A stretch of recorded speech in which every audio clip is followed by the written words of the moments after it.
तो कैसे हैं आप लोग। उम्मीद है अच्छे होंगे। और एग्ज़ाम में लगभग क्वेश्चन जितने भी पूछे जा रहे हैं सभी क्वेश्चन पढ़ाया गया है। आप लोग मेहनत कीजिए और आगे पढ़िए। आज हम लोग पढ़ेंगे लैंगिक रूप से संचारित होने वाले रोग। ठीक है, सेक्सुअली ट्रांसमिटेड डिजीज। इसको STD, एस मतलब ये प्लूरल मैंने एक से अधिक रोग है इसलिए एस लगा हुआ है। ठीक है, छोटा सा एस। आप नॉर्मली कह सकते हैं कि लैंगिक रूप से संचार होने वाले रोग को क्या कहते हैं, लैंगिक संचारित रोग कहते हैं। ऐसे कर सकते हैं, ये भी लिख सकते हैं आप, ये ऐसे भी लिख सकते हैं कि लैंगिक रूप से संचारित होने वाले रोग या लैंगिक संसर्ग से संबंधित रोग प्रजनन मार्ग संक्रमण होते हैं जो एक मनुष्य दूसरे में लैंगिक संबंध द्वारा फैलते हैं। इसे ही लैंगिक संचारित रोग या STDs कहा जाता है। ठीक है, अब उदाहरण में कौन कौन है, जैसे गोनोरिया है, सिफिलिस है, जेनाइटल वार्ड्स है, लैंगिक मसा, ट्रैकोमोनियोसिस है, क्लेमिडिया है, हेपेटाइटिस B है और एड्स है। सब के बारे में एक एक करके अब जानते हैं।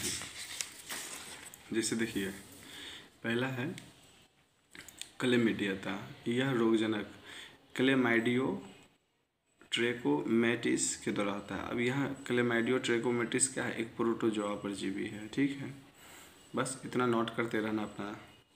यह आंशिक अंतःकोशिकीय परजीवी है। इस संक्रमण के कारण यानी कि जो यूरिन पथ होता है ना, उसमें बीमारी होता है, अधिवृषण शोथ होता है, पीला श्लेष्म वह पस, गर्भाशय ग्रीवाशोथ माने ये गर्भाशय में संक्रमण फैला सकता है।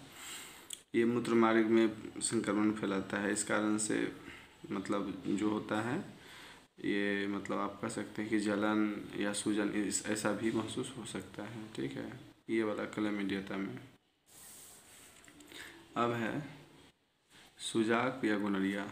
यह डिप्लोकोकस जीवाणु नसेरिया गोनोरिया कारण होता है। मतलब कि सुजाक या गोनोरिया है, यह एक जीवाणु कारण होता है जिस जीवाणु का नाम है डिप्लोकोकस जीवाणु निसेरिया गोनोरिया। ठीक है, अभी कहाँ से क्या फैलाता है, तो यह जीवाणु जनन नलियों से गुजरता है। जो जनन नाल होता है ना, उससे गुजरता है मादा में, स्त्री में। वह पस युक्त बहिस्राव बनाता है और वहाँ पर पस युक्त बहिस्राव बनाता है यानी कि पस जैसा कुछ सेक्रेशन कराता है। जनन अंगों पर पीड़ा व मूत्र निकलने के दौरान जलन होती है। ये पढ़ के आप समझ जाइएगा। ठीक है, अब है ट्रैकोमोनियोसिस। यह लैंगिक रूप से फैलने वाला रोग है जो प्रोटोजोआ ट्रैकोमोनास वेजानालिस के कारण होता है। तो यह रोग किस कारण होता है, प्रोटोजोआ के कारण। कौन सा प्रोटोजोआ, ट्रैकोमोनास वेजानालिस के कारण। लक्षण भग त्वचा का सामान्य रूप से लाल हो जाना। आप पढ़े थे ना मादा जनन तंत्र, उसमें आप भग या बलवा पढ़े थे। तो भग जो होता है ना वह लाल हो जाता है और उसमें सूजन टाइप का होने लगता है, जिस कारण से क्या होता है, जलन के साथ पीले बहिस्राव वाली योनि शोथ। तो योनि शोथ में मादा में हो रहा है, जलन के साथ मूत्र निकलने का कारण होता है। ये सब ट्रैकोमोनियोसिस का लक्षण है। आगे बढ़ते हैं। देखिए नेक्स्ट है जननांगों पर मसा। यह रोग ह्यूमन पेपिलोमा वायरस यानी यह वायरस के कारण होता है। जननांगों जेनाइटल वार्ड्स किसके कारण होता है, यह रोग ह्यूमन पेपिलोमा वायरस HPV के द्वारा होता है। अभी इसका लक्षण क्या क्या है, तो इसका लक्षण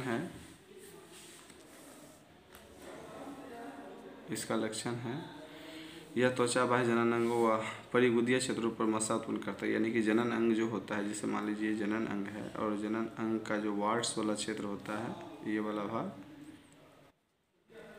भाग यहाँ पर मसा उत्पन्न करता है। ठीक है, अब मसा उत्पन्न कहीं भी होगा तो परेशानियाँ होगी ही। ठीक है, अब है जेनाइटल हर्पीस।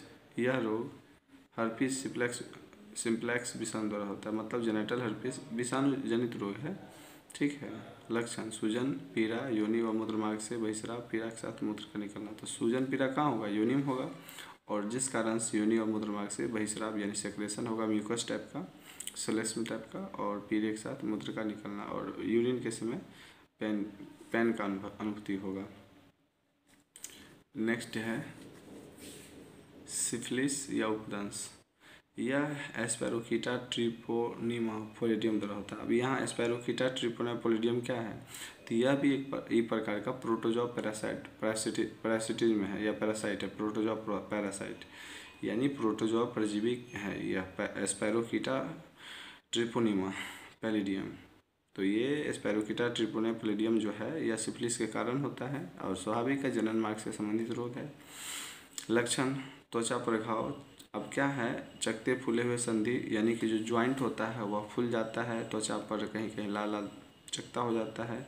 फ्लू यानी बुखार टाइप का भी होगा बीमारी तथा दूसरी अवस्था में, और इसका सेकंड फेज होगा तो बाल गिरना शुरू हो जाता है। तो एक्चुअली ये बीमारी होता है कैसे, देखिए मान लीजिए कि माना कि ये मतलब मैथुन अंग से संबंधित रोग है, लेकिन मैथुन अंग में अगर इन्फेक्शन होता है तो यहाँ से ब्लड सेक्रेट होकर के ब्लड हमारे बॉडी के अंदर इंजेक्ट कर जाता है।